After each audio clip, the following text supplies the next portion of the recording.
Alhamdulillahirabbil alamin. Allahumma shalli ala sayyidina Muhammadin al-Fatih lima ughliqa wal khatim lima sabaq nasir haq bil haq wal hadi ila siratikal mustaqim wa ala alihi wa sahbihi haqqa qadrihi wa miqdarihi al-azim. Subhanaka la ilma lana illa ma 'allamtana innaka antas samiul alim wa tub 'alaina tawwabur rahim. Allahumma arzuqna bil ilmi wa zidna bil hilmi wa qina bit taqwa wa jamilna bil afiyah. Allahumma arzuqna fahman nabiyyin wa hifdzal mursalin wa ilhamal malaikatil muqarrabin. Wa sallallahu alaihi wasallam. Alhamdulillahirabbil alamin. Alhamdulillah kita bertemu lagi sama-sama untuk belajar serta niat sebagaimana niat salafus saleh, nawaitu ta'allum wa ta'lim nafa'al intifa' wa tadhakkur tadhkir wal ifadah al istifada wal hatta ala tamassuki bi kitabillah ta'ala sunnati Rasulullah sallallahu alaihi wasallam wa du'a ilal huda wa dalalat al khair wa ibtigha mardatillah qurbi wa sahbihi subhanahu wa ta'ala.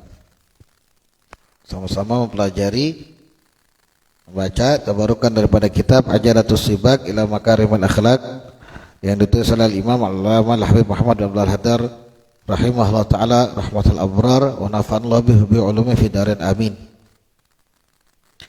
Terakhir kita ngebahas tentang bagaimana hukum, bukan hukum, tapi bagaimana pandangan syariat atau bagaimana Allah Subhanahu wa taala memandang orang-orang yang membunuh orang-orang beriman atau orang muslim. Dosanya sangat besar, menghinakannya nggak boleh dan sebagainya. Sebab setiap orang beriman itu sebagaimana Rasulullah SAW, mereka itu ibarat satu jasad. Jadi kalau satu sakit semuanya bakal merasakan sakit. Kakinya sakit, nanti ada yang nggak bisa, dianya nggak tidur, tangannya bantu mijitin atau ngipasin dan sebagainya dan seterusnya. Nah, hakadzal mukminun, begitulah keadaan orang-orang yang beriman. Nah, sekarang kita masuk ke bab selanjutnya, itu bab al-jihad, jihad fisabilillah. Sebelum kita bahas jihad, ini mesti difahami dulu jihad ini yang dimaksud di sini itu berperang melawan musuh-musuh Islam, musuh-musuhnya Allah Subhanahu wa taala. Bukan mujahadatun nafas, bukan jihad melawan hawa nafsu. Ini lain pembahasannya. Jadi ini jihad melawan musuh-musuhnya Allah. Otomatis siapa mereka? Mereka adalah orang-orang yang di luar Islam. Mereka adalah orang kafir, yang jelas mereka kafir harbi, bukan kafir dhimmi. Kafir harbi itu yang betul-betul memusuhi Islam. Itu yang diperangi. Nah, sini dikatakan qala al-Imam Al-Habib Muhammad Abdul Haddar rahimahullah taala nafa'al bi fi amin la ankal al-jihad wa min al-munjiyat al-jihad. Dan termasuk hal yang bisa menyelamatkan seorang mukmin yaitu jihad. Bahwa jihad ada illah, yaitu jihad melawan musuh-musuhnya Allah Subhanahu wa taala. Untuk memberitahukan kepada mereka, para musuh-musuhnya Allah Subhanahu wa taala itu, pelajaran tentang Islam. Biar mereka tahu Islam itu bukan agama yang bisa diremehkan, yang bisa direndahkan. Untuk menjaga kehormatan Islam. Loh, emang kalau tidak diperangin Islam bakal hina? Tidak bukan. Tapi ini untuk menunjukkan seberapa besar ghirah kaum muslimin dan mukminin dengan agamanya. Wal takunu syari'atul islamiyah hiyal hakimah. Biar nanti mereka tuh bakal tahu bahwasanya syariat Islam itu yang memutuskan. Maksudnya bagaimana? Kamu sudah dikasih toleransi malah ngelunjak, malah terus menghina, ngerendahkan, jadi kafir harbi istilahnya. Sehingga di syariat pun baru dipersilakan untuk dibunuh atau untuk diperangi. Itu dalam syariat. Jadi bukan berarti semua kafir kita bunuh lah, tidak. Sama seperti kejadian baru-baru ini, pemboman bunuh diri di gereja katedral Makassar. Wal'iyadu billah. Kita yakin itu bukan orang beriman. Kita yakin itu orang cuma suruhan untuk merusak citra Islam. Kita yakin. Karena mustahil kalau mereka belajar sama guru-guru yang benar. Seperti di Makassar itu banyak habaibnya, di Palu juga banyak habaib. Pokoknya di hampir setiap tempat ada habaib yang yang punya ilmu, yang harus diambil ilmunya sebenarnya biar mereka nggak salah jalan. Atau banyak kiai-kiai yang Ahlus Sunnah wal Jamaah yang harus diambil ilmunya, jangan ditinggalkan begitu aja sehingga mereka nggak salah paham. Nah ini yang di Makassar ini bukan jihad, itu mati konyol. Wal'iyadzubillah, matinya dia bukan dalam keadaan Islam, kita nggak tahu, kita nggak nuduh, tapi yang jelas itu mati konyol. Itu bukan dalam syariat, itu bukan dalam keadaan berjihad. Itu masih difahamin. Jadi kalau ditanya pendapat Habib gimana, kita bodoh amat sama dia. Kita sangat menyayangkan untuk saudara sebangsa kita yang mungkin jadi korban atau luka-luka, tapi kita sangat menyayangkan sama orang yang terlalu bodoh, ngebuang nyawanya dia begitu aja. Bukan dosa yang diampunkan, malah justru dia nambah dosanya lagi. Sebab kata Nabi SAW, kafir dhimmi itu berada di dalam perlindungan Nabi Muhammad, sehingga darahnya itu haram ditumpahkan kecuali dengan izin. Maksudnya apa? Kalau dia sudah, mungkin dia nggak bayar pajak kemudian memusuhin Islam, dia terang-terangan, wah dia caci maki, dia buat status yang enggak, atau dia jelekin Islam, dia anjing-anjingin nabinya, Qurannya semua. Kalau sudah begitu baru boleh dibunuh. Tapi karena kita negara Indonesia, negara ada hukum positifnya, serahkan ke pihak yang berwajib. Tapi biasanya sih kalau kasus-kasus seperti itu, ada kasus besar yang ditutupin sehingga diviralkan seakan-akan kaum muslimin ini dikit-dikit mau perang lah. Sebetulnya bukan itu. Tapi ala kulli hal biasanya ada kasus-kasus besar yang ditutupin, makanya diviralkan di televisi, terus di mana namanya, Facebook, Instagram, untuk mengalihkan isu. Jadi kalau ada yang mau dialihkan, harusnya itu yang terus kita viralkan. Contoh pemboman di gereja Katedral Makassar, maka kita viralkan apa? Usut tuntas pembunuhan 6 laskar FPI. Itu yang harusnya kita usut habis-habisan. Ini contoh. Jangan nanti pihak Facebook malah nge-ban. Jadi kalau ada kasus katedral, udah urusan polisi, itu urusan daerah, bukan urusan agama Islam. Islam sama sekali berlepas diri. Kita muslimin berlepas diri dari orang itu. Dia bukan saudara dalam Islam. Dia lagi salah jalan kali, nggak tahulah dia saudaranya siapa. Yang jelas bukan begitu yang diajarkan guru-guru kita. Bukan begitu yang diajarkan guru-guru kita. Nah buat teman-teman yang mungkin ada yang nonton kah atau nggak sengaja nonton dan dia termasuk golongan orang-orang sana, segera tobat karena jihadnya kalian ini sudah luar biasa. Kenapa? Mengatasnamakan Allah, dosanya besar. Kalau mau berdosa, cari dosa yang urusan kalian sama Allah aja enak, yang nggak usah bobo agama, nggak usah konyol-konyolan gitu loh. Karena kalau kalian tobat diterima sama Allah. Kalau begini kalian mau tobat di mana? Kalian nggak ngerasa salah. Segera tobat, cari guru atau ustadz atau kiai yang benar, jangan asal pilih. Cari jangan yang seperti itulah. Na'udzubillah summa na'udzubillah. Qala sallallahu Nabi sallallahu bersabda, "Dzurratus sanamil Islam al-jihad, la yanaluhu illa afdaluhum." Tamengnya Islam itu jihad. Enggak bisa ngedapetin mahkota kemuliaan Islam itu jihad. Tidak mungkin mendapatkannya kecuali orang yang mulia di antara mereka, di antara kaum muslimin. Maksudnya gimana? Karena ada tata caranya, nggak asal jihad aja. Sehingga ada pelatihannya lah istilahnya, ada ilmunya. Dan waktunya pun tidak setiap saat untuk jihad yang dimaksud ini, melawan musuh-musuhnya Allah. Tapi ada waktu-waktu tertentu, keadaan tertentu, bukan asal tiap hari kita bawa pedang sana kemari bunuhin orang-orang kafir lah, bukan begitu. Itu orang gila namanya, itu bukan muslim. Jadi mahkota keutamaan Islam itu jihad. Orang afdal, orang yang mulia di antara kita yang dapatkan keutamaan tersebut. Kenapa? Dia dapat kesempatan numpahkan darahnya di jalan Allah. Karena nggak setiap hari kan, nggak setiap saat, nggak setiap waktu. Walaupun Nabi SAW bilang jihadul akbar itu jihad melawan hawa nafsu, tapi nggak bisa dibohongin, jihad melawan musuh Allah itu juga punya keutamaan sendiri. Ada keutamaannya sendiri. Kita paham dong? Jadi jangan asal bawa bom, jangan asal bawa tembakan, jangan asal bawa parang, asal tebas sana kemari. Orang kafir tuh nggak boleh asal dibunuh, nggak boleh asal dibunuh. Apalagi orang Muslim.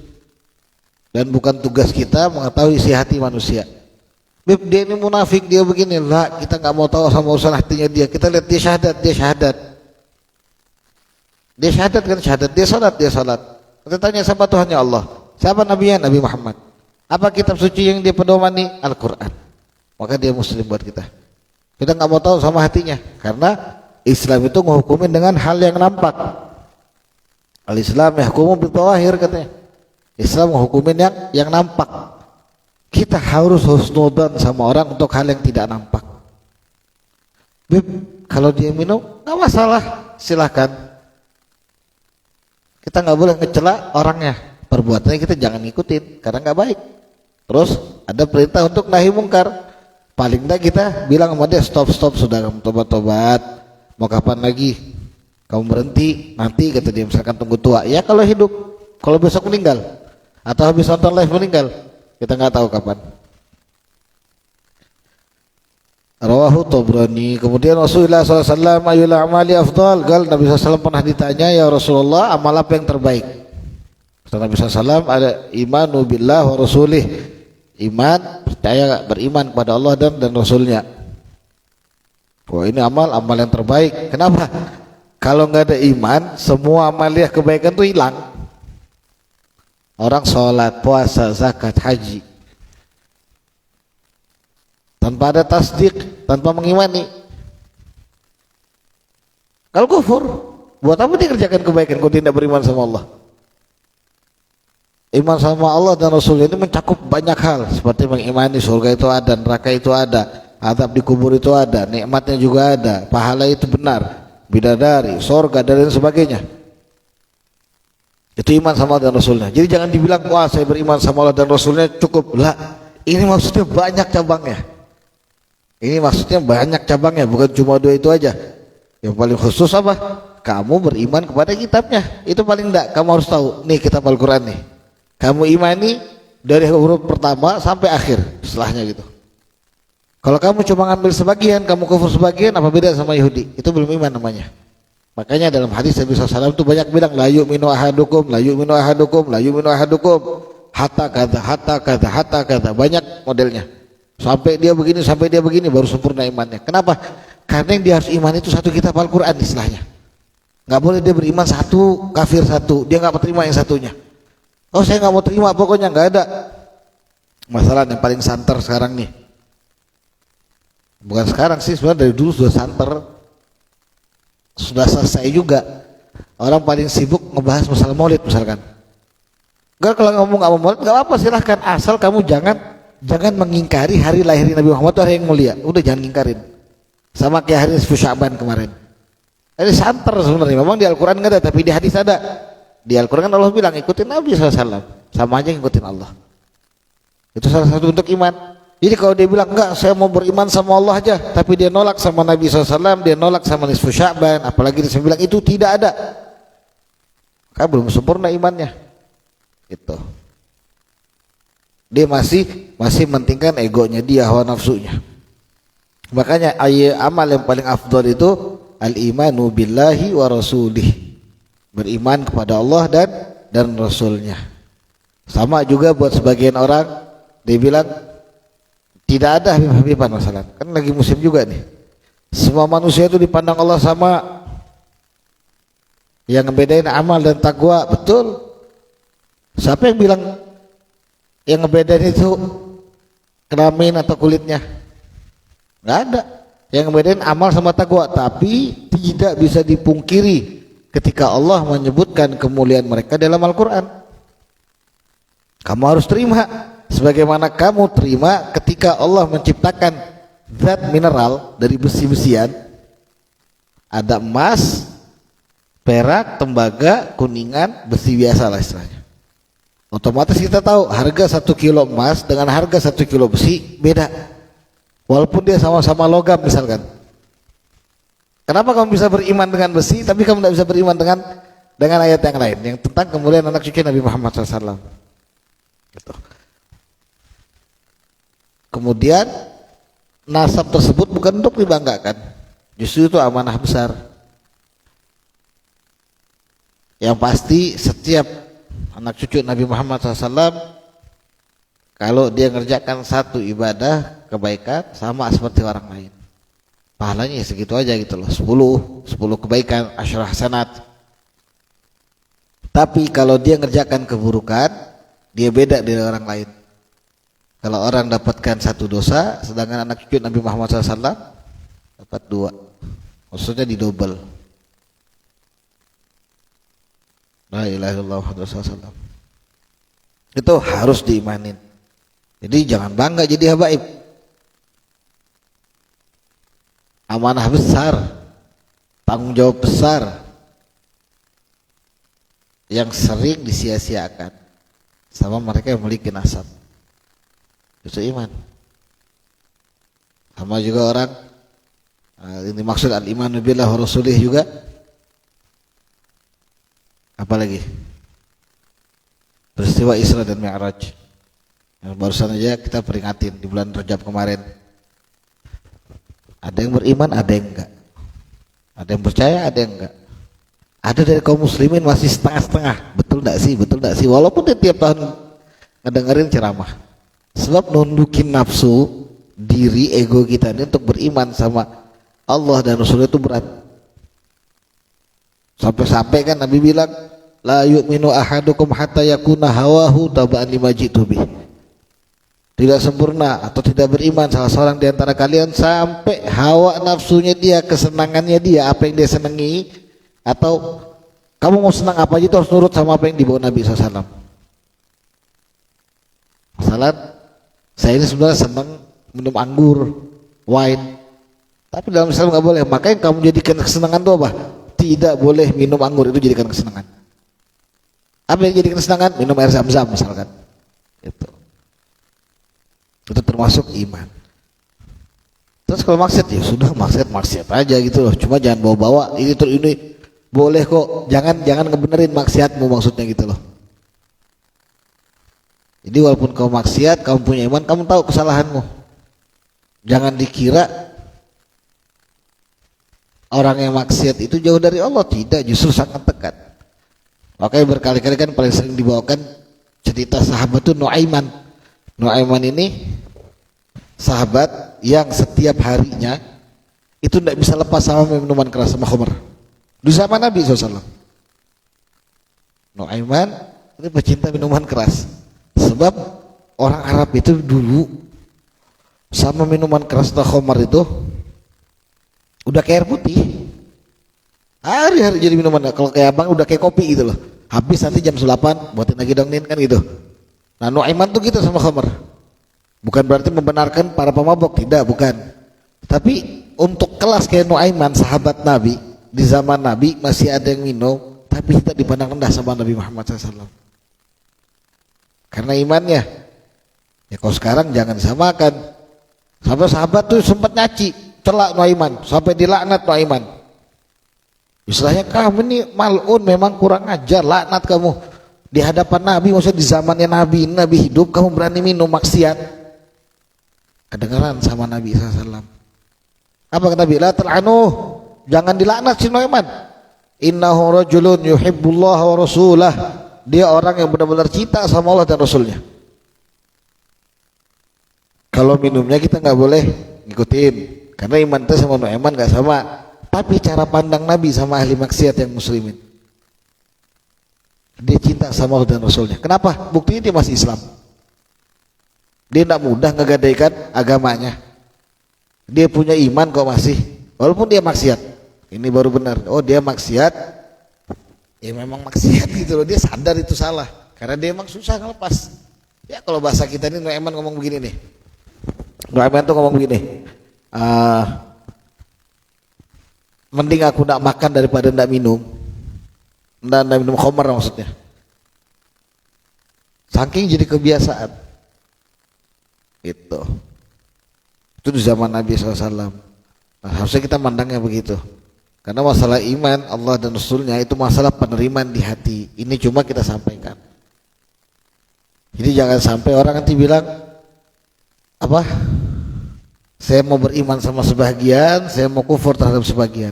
Kalau kamu tidak suka misalkan sama satu syariat, tahan dalam hati aja. Dipaksa hati untuk menerima hal tersebut. Dipaksa hati harus terima. Jangan sampai ditolak. Naudzubillah semua naudzubillah. Sama aja. Karena jangan itu. Kita tidak menerima satu titik aja di suratul Fatihah kufur. Oh enggak, ini titiknya salah ini. Ba itu atau titiknya di tengah, bukan di bawah garis. Kufur. Hal kecil padahal. Hal kecil. Atau kita di bagian akhir waladhdallin, kayak tasydid itu di lamnya tuh. Kita bilang enggak, itu enggak ada aslinya. Beneran itu enggak ada waladhdallin, langsung gitu loh. Enggak ada tasydidnya. Yakin kita ngotot begitu, kufur. Udah dikasih lihat ini loh ada, enggak itu salah Qurannya. Kufur. Harus dia syahadat ulang. Makanya Allah sering ada Allah katakan bukan sering ada Allah katakan atu minu nabi ba'd takfur nabi ba'd. Kau beriman sama satu ayat terus kufur sama ayat yang lain enggak boleh. Wa iyadzubillah wa na'udzubillah. Allahumma inna sa'luka kamalal iman. Amin. Amin. Kemudian tanya lagi.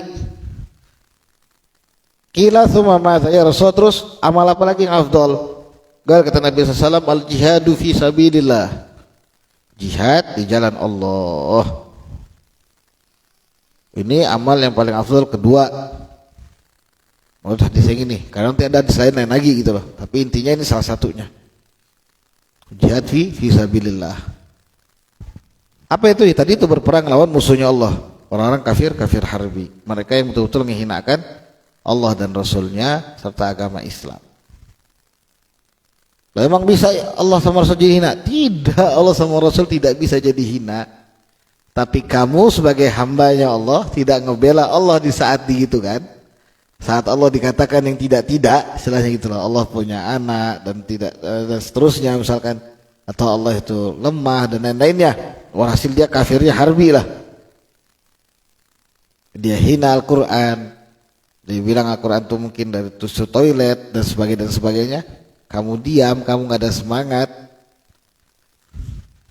Kamu yang hina di hadapan Allah. Makanya paling tidak ngelihat hal yang begitu hati kita nolak. Jadi ada tanda kita itu masih punya iman. Allah sama Nabi, Islam, Al-Quran nggak bakal hina. Itu bakal terus mulia. Allah sumber kemuliaan. Walillahil izzatu jami'an. Allah yang punya kemuliaan. Yu'izzu man yasha, tu'izzu man tasha, tudhillu man tasha. Ya Allah, engkau muliakan siapa yang engkau kehendaki dan engkau hinakan siapa yang engkau hendaki. Itu jihad. Jihad fi sabilillah. Nabi SAW bersabda, umirtu, aku diperintahkan oleh Allah Nabi SAW an uqatilan nas, untuk memerangi manusia. Maksudnya manusia siapa? Orang-orang kafir yang harbi. Hatta yashhadu an la ilaha illallah, sampai mereka semua bersaksi bahwa saya tidak Tuhan selain Allah. Nabi SAW, aku diperintahkan, dan sampai akhir hadisnya. Itu jihad fi sabilillah. Itu amal yang kedua yang afdal setelah al-imanu billah. Dalam riwayat nanti dibilang as-shalah li waqtiha dan seterusnya. Tapi ini jihad itu sangat penting. Karena jihad ini satu hal yang Allah tetapkan tapi banyak yang enggak suka. Allah tahu kok. Allah tahu apa? Di ayat tentang jihad itu. Ya ayyuhalladzina amanu kutiba alaikumul qatla. Gitu ya. Wasallallahu Muhammad. Rasul terakhir tadi fakarihtumu, katanya Allah. Kau pasti enggak suka, katanya Allah. Karena apa? Ada orang-orang yang ngerasa Islam itu jahat gara-gara jihad ini. Ada, ngapain Islam itu agama yang damai, agama yang begini, kata dia. Islam agama rahmatan lil alamin, tidak ada lagi perang-perang. Betul, itu betul, dia nggak salah. Tapi nggak boleh kamu nafikan ada perintah jihad. Ada perintah jihad. Tapi ingat, jihadnya melawan orang kafir harbi, bukan melawan muslim, bukan melawan mukminin. Paham?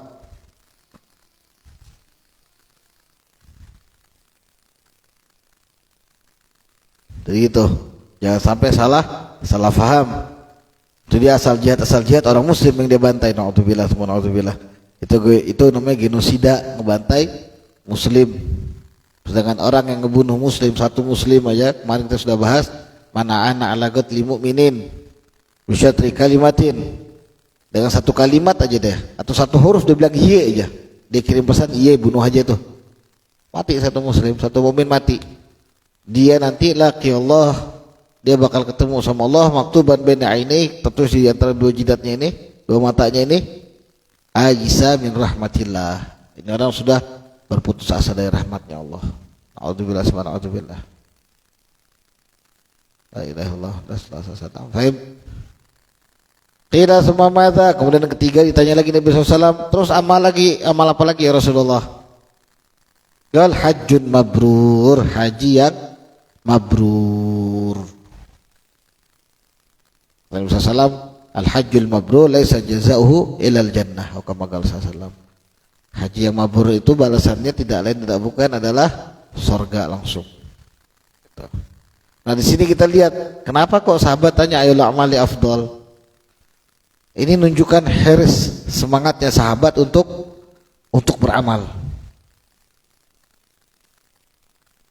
Ini kalau sebagian ulama mengatakan pertanyaan ini berarti timbul di awal Islam karena belum disebutkan sholat. Paham? Nanti setelah, maksudnya setelah mulai rame atau Nabi SAW sudah di Madinah, nanti bertanya lagi, ada lagi yang bertanya ayolah amali afdal, amal apa yang afdal ya Rasulullah? Nanti Nabi bakal bilang yang lain, as-shalah li waqtiha, kata Nabi SAW, atau birrul walidain, atau ini atau biasanya Nabi SAW juga ngejawab pertanyaan ini tergantung siapa yang bertanya. Ada lagi orang yang tanya ayolah amalil afdal ya Rasulullah. Ada lagi yang tanyakan nanti amal apa yang terbaik ya Rasulullah? Enggak lah takdub, jangan marah. Yang lain ya Rasulullah takdub, jangan marah. Farud dadamir sampai diulang berkali-kali. Loh kenapa begitu? Yang nanya memarahkan nanti. Gitu loh. Jadi intinya sahabat itu mereka semua saling mengkoreksi dirinya masing-masing, ingin mengerjakan yang terbaik buat Allah. Mereka nggak mau selama mereka mumpung hidup nih, mereka nggak mau mereka kosongan. Saya ini hidup bukan buat ngurusin orang lain, saya hidup buat ngurusin urusan saya dan keluarga saya. Maksudnya apa? Saya harus jaga mereka, saya harus bawa mereka ke surganya Allah. Sehingga mereka nggak ada waktu untuk memikirkan urusan orang. Itu sahabat Nabi. Makanya ada yang nanya begitu. Saya lihat Nabi SAW jawab, oh ini pemarahan. Enggak lah takdub, jangan marah, kata Nabi. Maksudnya dia emosian. Apalagi sama orang kafir gitu loh. Menurut dia emosian. Oh yang ini orangnya misalkan suka bangun malam, suka sholat tuh semangat. Dia kan sama Nabi SAW, as-sholat li waqtiha. Sholat di awal waktunya. Maka dalam hadis kan dia bilang afdalul amal as-sholatu li waqtiha. Di antara amal yang paling baik sholat di awal waktunya. Ada juga nanti lagi di hadis lain apa? Afdalul amal itu bisa jadi nanti it'amu ta'am, ngasih makan fuqara masakin, ngasih makan orang lah, ngenyangin orang. Walhasil kita lihat di bagian mana diri kita yang kurang. Misalkan kita kurang, oh ternyata saya ini pelit, saya suka perhitungan, maka paksa dirimu mengerjakan seafdol-afdolnya amal, mengeluarkan duit. Kalau saya lemah semua, ya udah berarti kamu harus benahin dirimu di semua. Berarti dari sholat kamu benahin, dari sedekah, kemudian dari muamalah, semuanya kita benahin sedikit demi sedikit. Jangan nanti dibenahin dari sekarang kita benahin. Walaupun kita masih banyak kekurangan, kita benahin. Sambil terus belajar, sambil terus ngebenahin. Oh, sahabat Nabi juga nggak langsung pinter. Kalau kita ngebaca sejarah, bukan merendahkan, tapi ini untuk motivasi diri kita. Sahabat Nabi itu saking mereka semangat untuk punya amal, tapi mereka waktu itu belum punya ilmu. Sehingga begitu diperintahkan Nabi SAW untuk tayamum, mereka guling-guling di atas pasir. Itu jadi kayak apa, ayam KFC. Kayak ayam KFC. Dan kita pun pasti begitu kalau nggak punya ilmu. Oh, kita ngerasa wah sahabat lucu gini. Enggak, itu nggak lucu sebenarnya. Walaupun bayangkan kita itu lucu gitu loh. Ada orang dewasa nih, sudah jenggotan berarti, guling-guling di atas pasir. Katanya tayamum, karena kita tahu ilmunya. Maka berbahagialah kalian yang punya ilmu. Berarti apa? Oh, saya pintar ya. Alhamdulillah, sebab sahabat yang guling-guling tadi kita tahu ilmu tayamum. Kalau sahabat tidak ngasih unjuk di depan Nabi, andai kata mereka tayamum semuanya di belakang Nabi, nggak ada yang tahu tayamum itu gimana. Mungkin orang tayamum masih guling-guling sekarang. Kalau mati air, nggak ada air sumur, nggak ada hujan misalkan, mungkin kita semua guling-guling di tanah depan rumah ini. Oh, ramai orang guling-guling, apalagi tayamum semua. Jadi jazakumullah khairul jaza, itu sahabat Nabi. Mereka nggak malu, mereka nggak ada ngerasa menghinakan dirinya, enggak. Mereka sadar mereka yang butuh sama Nabi, mereka yang butuh sama Islam, mereka butuh sama Allah. Mereka praktekkan. Salah kata Nabi, tapi Nabi nggak pernah bilang salah. Nabi bilang kurang tepat, kalau begitu boros debunya, istilahnya gitu loh. Kenapa? Ambil aja sedikit, jangan boros-boros, kasih yang lain. Padahal maksudnya itu salah, tapi itu baiknya Nabi Muhammad SAW. Nabi nggak pernah bilang si fulan salah, si fulan enggak. Tapi biasa Nabi selalu bilang, mabalu qaumin, kenapa kok begini ya, ada orang yang punya pikiran begini, ada orang yang kerjakan begini, kayaknya kurang tepat gitu loh maksudnya. Itu Nabi Muhammad SAW.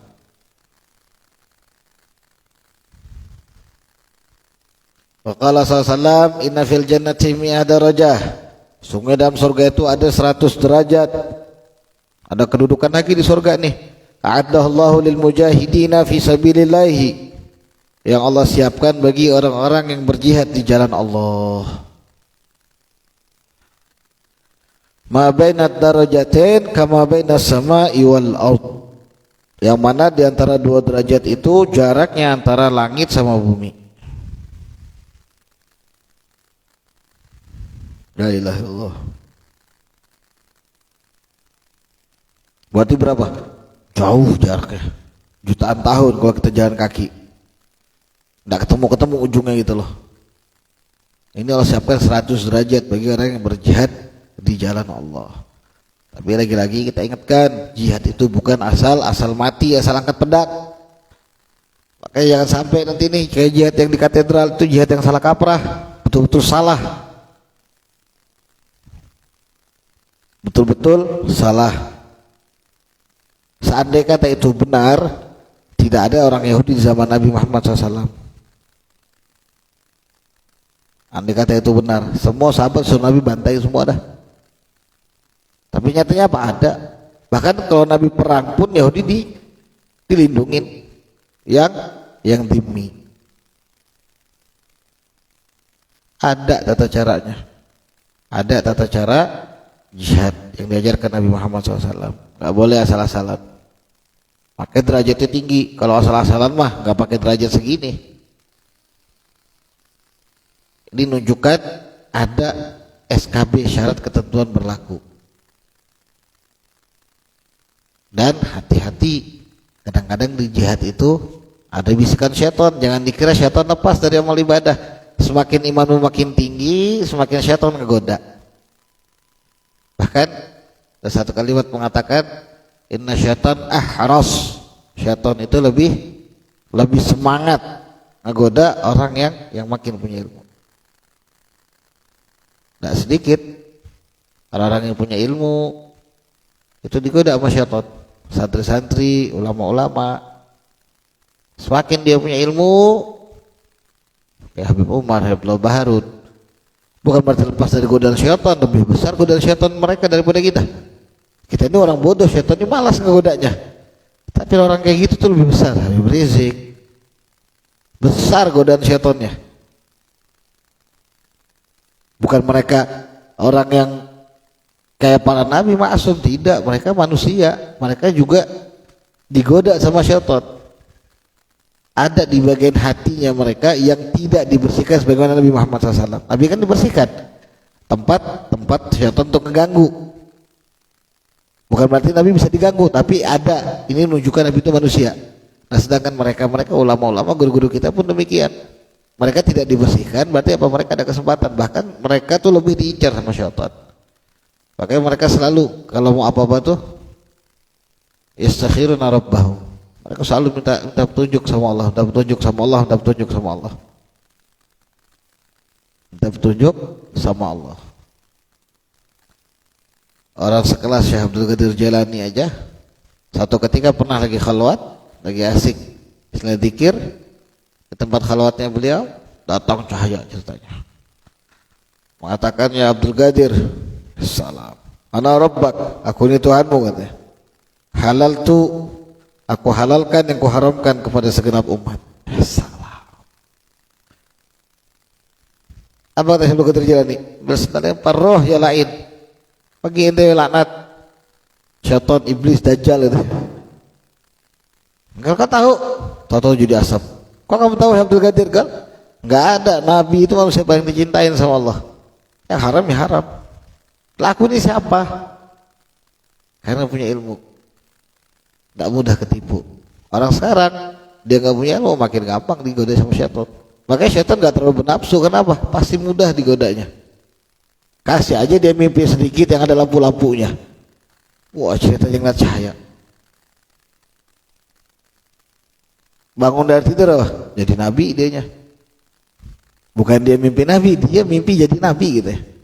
Ada yang begitu kan, sempat ditangkap, nabi palsu ditangkap, istrinya Jibril ditangkap. Banyak. Karena apa? Sebentar buat syaitan goda yang bodoh, tapi orang-orang alim, ulama-ulama berat. Makanya nafasnya orang alim itu bisa ngebakar syaitan, karena mereka tahu gimana cara berlindungnya. Walaupun ada satu kesempatan mungkin nanti mereka ada yang sempat terjerumus, tapi mereka segera kembali. Ada lagi mereka para aulia Allah Subhanahu wa taala itu punya sifat namanya mahfudz. Bukan maksum, kalau para nabi itu maksum, kalau para aulia itu mahfudz. Mahfudz artinya dijaga juga dari dosa. Walaupun mereka sempat kepikiran mengerjakan, tapi harus dijaga sama Allah. Itu mahfud para aulia Allah Subhanahu wa taala. Sehingga kita yang bodoh ini jangan begitu dengar, wah fadilah jihad luar biasa, udah mulai ngasah parang, ngasah pedang, ngasah macam-macam dah dia. Sholat sudah nggak mau, hari kerjaan yang ngasah aja parang itu. Sholatnya udah males. Akhirnya apa? Ketipu sama syaitan. Ada yang begitu zaman Nabi, ada satu sahabat, dia kalau perang tuh paling depan. Di akhirnya begitu dia meninggal, sahabat muji dia, kata Nabi, laisa min ahlil jannah, bukan penghuni surga, kata Nabi SAW. Kenapa? Dia pengen disohor. Lihat nih aku nih mati nanti habis ini di jalan Allah nih. Itu lihatnya dia. Ada rasa ujub, ada rasa dia ngerasa keren nih saya kerjakan satu amal yang paling afdol. Jalan ini zaman Nabi, niatnya bisa berubah di tengah perangan. Apalagi kita yang jauh dari Nabi Muhammad SAW. Apa yang mau kita andalin buat ngejaga diri kita? Kecuali kita minta perlindungan sama Allah, belajar terus tuh jadi lebih baik. Minta sama Allah taufik hidayah inayah, minta sama Allah terus taufik hidayah inayah, taufik kemampuan untuk biar bisa taat, inayah pertolongan untuk kerjakan semua kebaikan, hidayah petunjuk biar nggak salah pilih. Karena kadang-kadang nanti kita dilepas sama Allah dari hidayah, nanti dulu Allah dari hidayah, akhirnya beramal dengan nafsu. Dan itu sering banget, bukan jarang, sering banget kita kerjakan. Nauzubillah summa nauzubillah. Mudah-mudahan Allah berikan taufik hidayah inayahnya. Rasulullah SAW, waduh, membahas jihad sih, semangat banget. Rasulullah SAW, man mata wa lam yaghzu wa lam yuhaddits nafsahu bi ghazwin mata ala syu'bati min nifaq. Nah ini penting nih. Kata Nabi SAW, barang siapa yang mati dan dia belum pernah ikut berjuang berperang, wa lam yuhaddits nafsahu, dia juga seumur hidupnya nggak pernah ngomong ke dirinya bi ghazwin,